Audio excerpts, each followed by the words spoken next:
So does that affect how you create the music? Or Well, not necessarily, but there are softwares like Live, for example, that are being sort of like built to take your music and to find the best way to implement the music in the game. And Wise is basically something that takes your music, could cut it into pieces, and decide when to play it, when not to play it, what piece to play, what piece to follow, when to shut up, when to talk, everything. And this is really, really cool. What's it called again? Wise? WWISE. WWISE. No, just one W wise. Just what? No, W. Okay, got it. All right. I just wanted to add one thing. Remember, in gameplay, you have different situations. You explore, then you get into suspense, tension, then you have low-level combat, then you have high-level combat, and medium combat too. And this is really important. How the music has to be modular. So out of one piece, you have to be able to extract the low strings and drums. That's your suspense. Then you add horns, and that's your low combat. Then you add trumpets, which if you listen to anything on scores, you just have this amazing introduction, layer the orchestration, so to emphasize, to make the music fit, whether it's a low combat or high combat, and it's a function of orchestration, but the music always has to fit the situation, the gameplay. And of course, ambient is something totally quiet, and maybe we'll do gestures. Check out, Lord of the Rings, War North, and Fallout, New Vegas. Because these were amazing scores for interactivity. Alright. Okay, so there's low combat, medium combat, high combat. What about some of the what else? We get the boss level. Okay, boss level. So it's got to build up to the boss level. What else? I'm tweeting this. What else? What about like the quiet scenes where you're like exploring stuff? That's explore mode.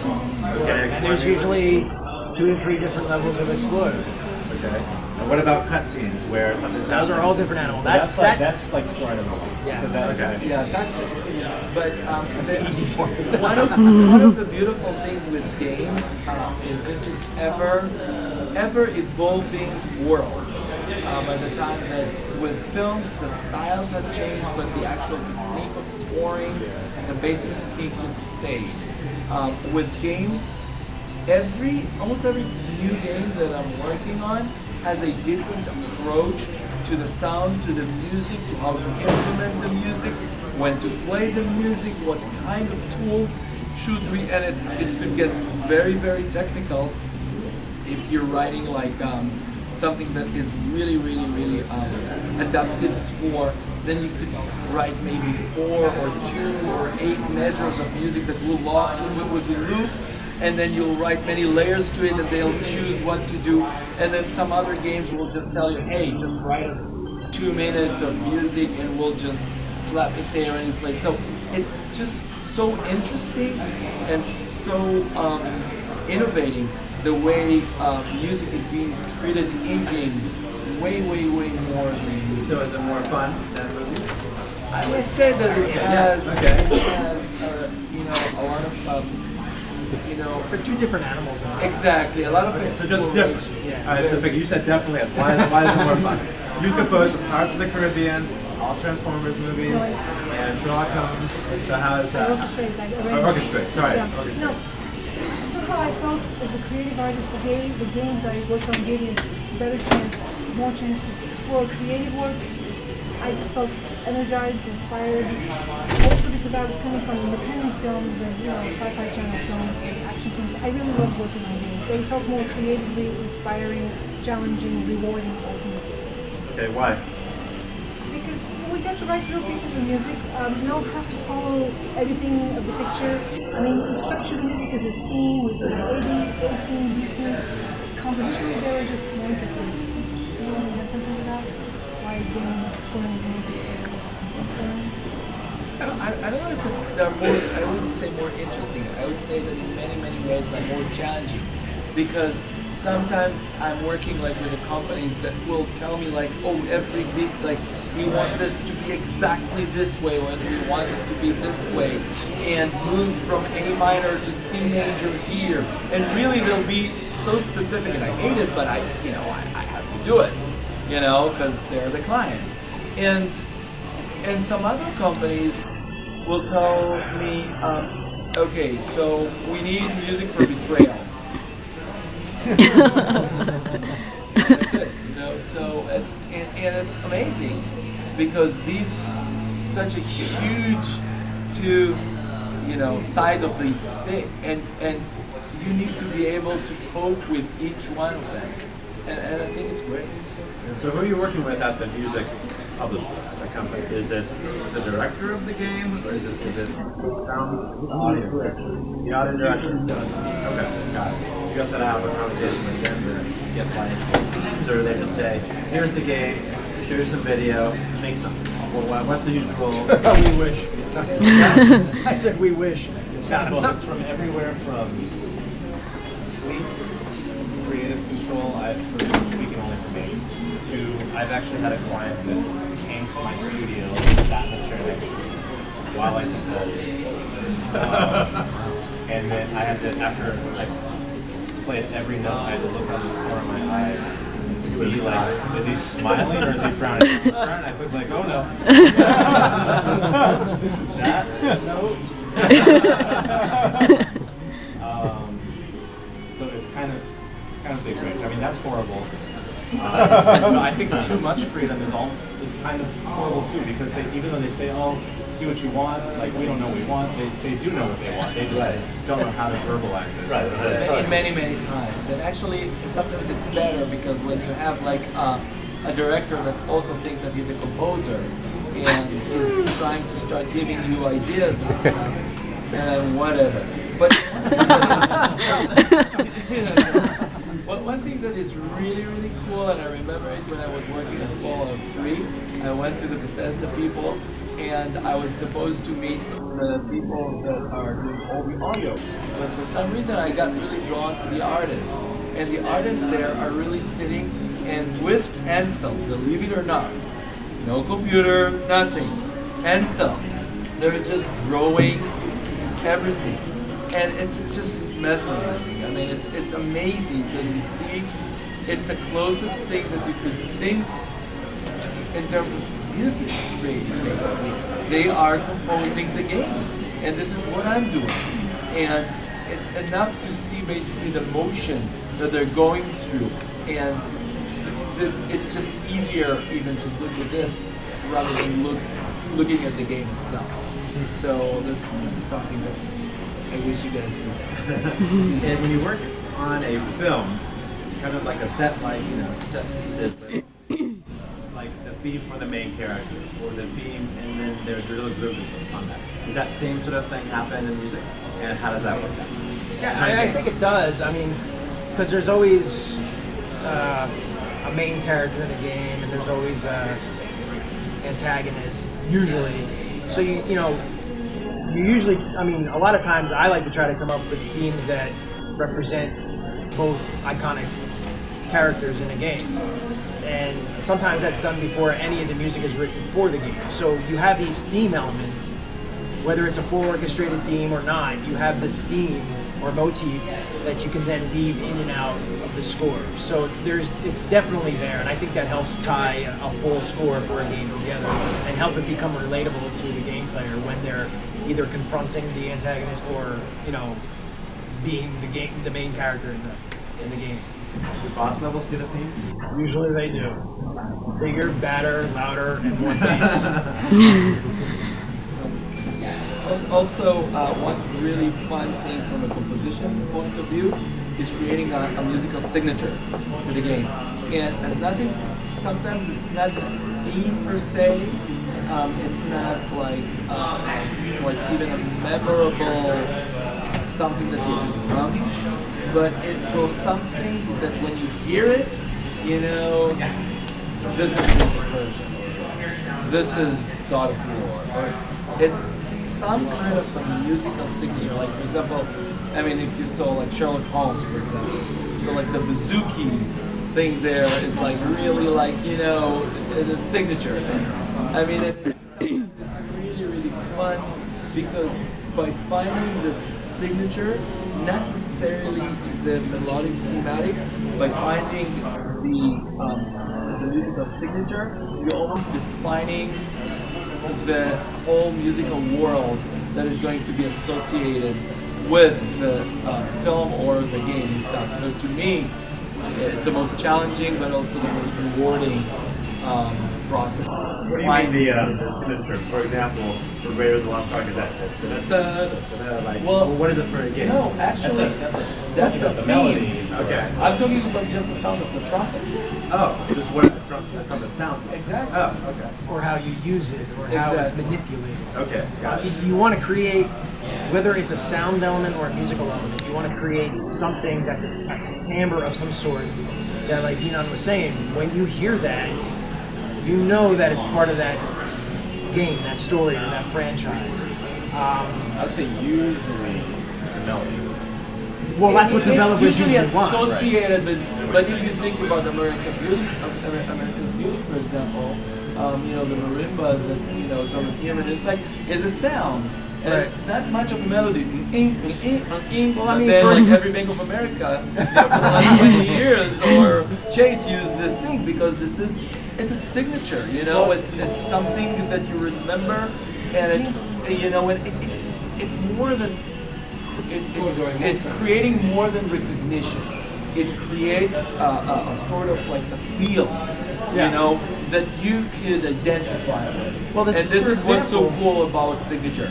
It creates this feel that you could identify, and it'll sort of like create something inside you. Yeah, no, exactly.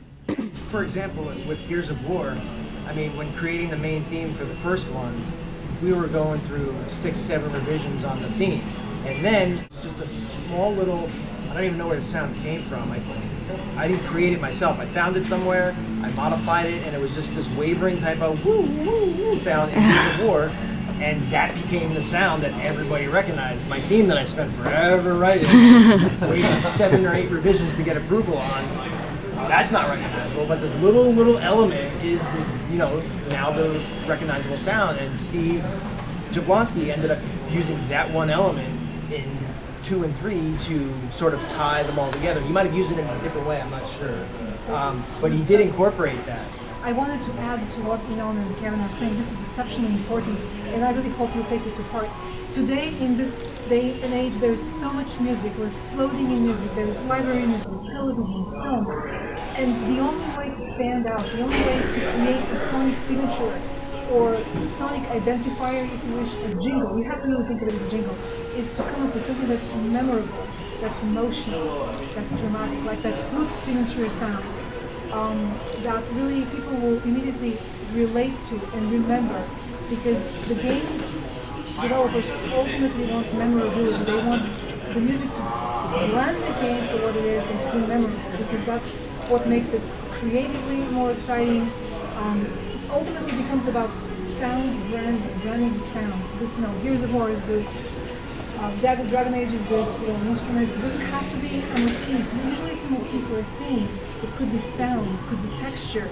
Like was saying, the texture of American Beauty. Any other contemporary film that you remember being blown by the score. Just think what it is about that score that you really felt so drawn. So it has to be emotional, it has to be unique. And for any of you who even have scored one jingle, one commercial, you know how the plans want something so memorable, so distinctive, so instantly recognizable. Think of any jingle. That's your goal, to create this. And this is what today, in my opinion, is most valuable, in our ability to find that, the golden nugget of memorable material that becomes part of it. Okay, so memorable, emotional, and go along with the brand of the game. Okay. Yeah. But then you could drive yourself into a problematic place, because if all you're going to do is compose every cue a very memorable melody, when it just gets loop and loop and loop again, this will get old. No matter how good it is, it'll get old. So you have to really pace yourself and decide, where you want the memorable part to be, and where you want to be impeccable but not memorable, which is really, really, really, distinguishable.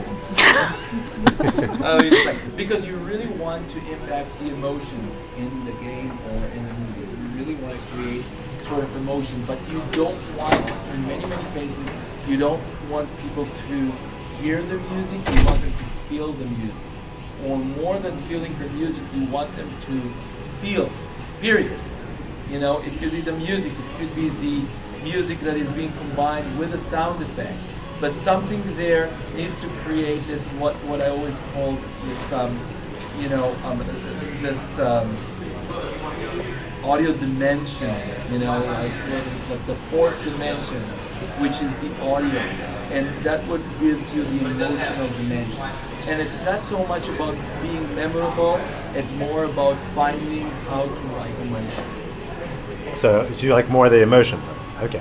Right, but actually before I ever turn in a cue to a client, if there is a melody, and knowing that it's going to loop, you know, for I don't know how long, and maybe we haven't discussed with their with the audio engineer how it's going to be implemented. I actually, when I finish a track, in my sequencer, I loop it, and I just listen to it for like 30 minutes before I even turn it. I just keep going. And I go and do other stuff, you know, I'll make myself lunch, I'll do whatever, I'll, you know, go outside and you know, water plants. What are the new plans? I'll just, I crank it up really loud, and I make sure, okay, this is in my head. And doing that, like certain little things that I thought were really cool might stick out, and then I go back in, and even though it kills me to take it out, I go, it's going to make the player not sick. Okay. So I act on it. That's a good method. I do that sometimes. Not as much as you should. Okay, cool. So definitely make it emotional and memorable. Let's talk about, a lot of you have worked on franchises. So when you have a franchise for a game or a movie, there's something, a body of work that might have been you on the earlier, or you might be the new person. So they might say, all right, make it sound like this, but make it completely different. Like, do they say that? Or so what do you have to work with? What do you do? You take some elements that are that keep it part of the Pirates franchise or the Transformers franchise, but then you do some little tweaks on how you know which directions to go. It's really analyze the piece, I think, and think like, how is this affecting them emotionally? Yeah, what is it about that piece they love so much that is causing them to want you to write in that method? Right. And then do more of that. Well, you sort of take the approach that composer used, and you sort of try to interpret it into your own style. And you know, sometimes it's production of the sound of the full score. Sometimes it's a melodic element, or sometimes it's the chordal structure. I mean, there's so many different elements. So it's good to kind of get inside the director's head or the audio designer's head of why exactly that piece is really clicking with them. And another piece of advice that has to do with this is when you're working for a client, don't ever dare to fall in love with your own music. Because what happens is like you tend to get attached to what you write. And like, hey, I wrote it. I mean, it's my baby. It's beautiful. It's It's perfect beautiful. for your project. Exactly. Because one thing that they really hate to hear or back in email is like, why? I mean, it's so great. I mean, like, don't you see? Explain to you. Essentially, you're a hired hand. Exactly. I mean, and as good as you are, as good as they think you are, you're replaceable. I mean, that's the bottom line. So I'm not saying bend over and do whatever they say. I mean, bring up points when there's a critique on your music, bring up points of why you did it that way.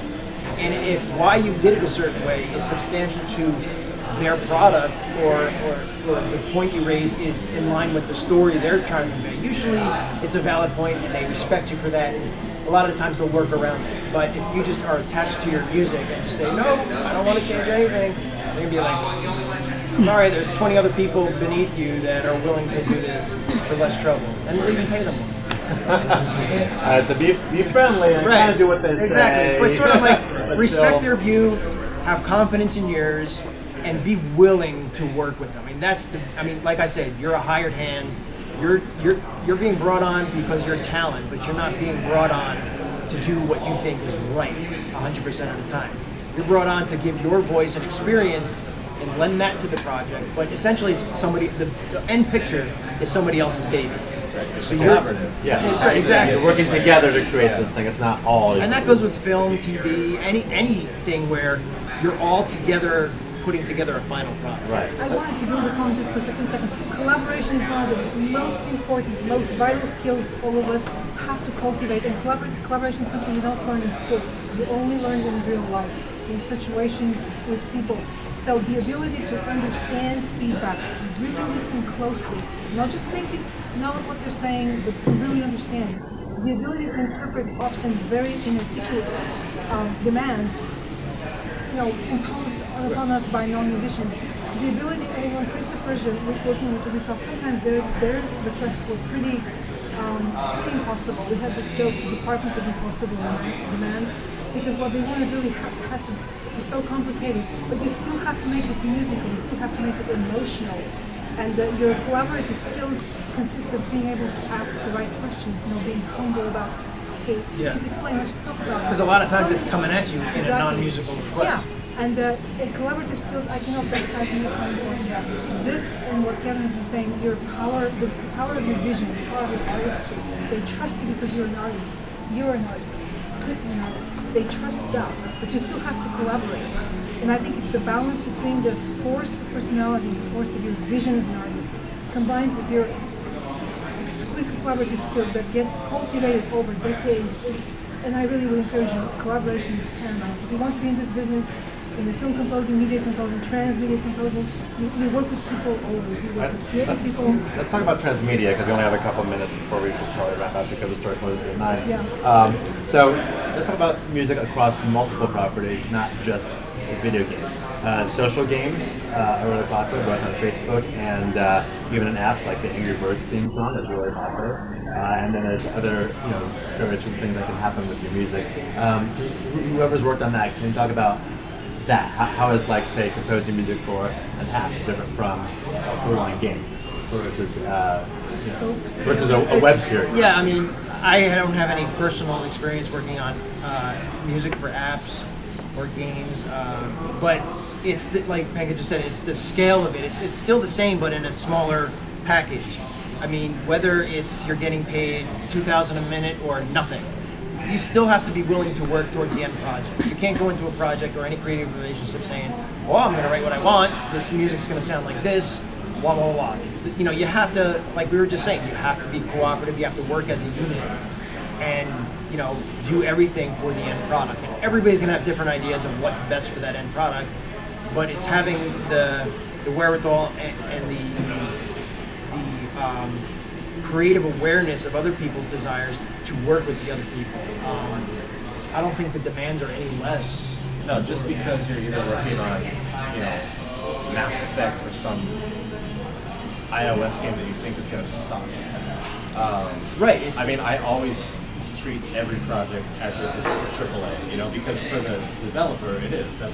They put all their money, all their time, all their creativity. And not only that, believe me, that the one piece that you really didn't care for, and the one that you really like, all right, I'll just slap it. It's just not like this game is never going to publish. It's like, this is the one that's going to end up on YouTube, and this is the one that's like he wrote it, and your name is going to be this one. I mean, seriously, everything you put out there, unless you really, really hide it good in your drawer, everything you put out there, make sure that you can be proud of it. Make sure that you can stand 100% behind it. Because it's going to be part of your resume. It's going to be something you want to, profess that you worked on, and you want it to be something that's good, that you're proud of.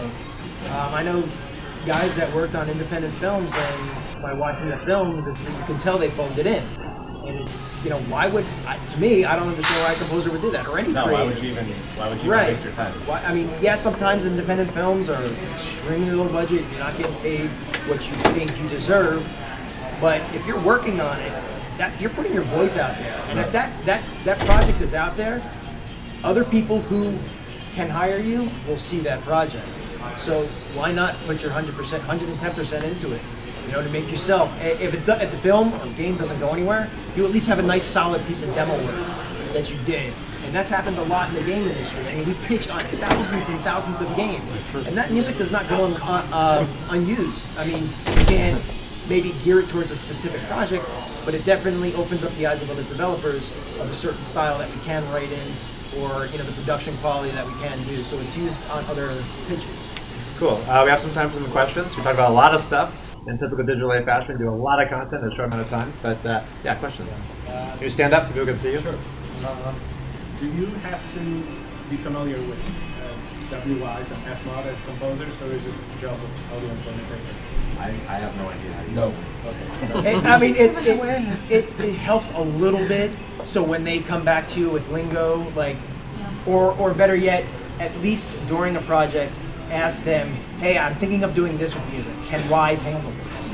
You know, just have a dialogue between yourself and the developer. It's not them, it's like what they can do. You don't have to know it, but just know how to talk about it. All right, Marco, next question. Back when you're talking about the stems, talking about how what they'll do is take your work and somehow extend it and make it some. They say like you said 30 minutes and take it to an hour. Like what is it with the stems? Like you originally just wrote like a song idea and you left all the different parts there, and somehow they just took different pieces, or. Well, you deliver when we're talking about stems and layers. You deliver audio files of. I mean, you can break it up per instrument. It depends on how specific the developer wants it. But like Chris was saying, actually, I work in Cubase, and so I will, just to make sure everything's working, I'll mute stuff and I'll say, is this interesting enough on its own? right, you can test stems by themselves and saying, okay, does this sound like a piece? Can this be used on its own in the game? So you deliver everything individually to where they can put it together in any possible way. Oh, so it's not just like bouncing off a whole track with all the parts and sending it back. It's just No, you take you do- basically components of the score, and play. So it's essentially a composer's worst nightmare. Because you hear in your head the final product, but you're submitting every little thing with every tiny little lack of reverb or whatever on it where it sounds like crap. Well, my stuff. The piece will always sound like in the boss battle or the high level battle. For the small, for the low level battle, so it's just drums and strings.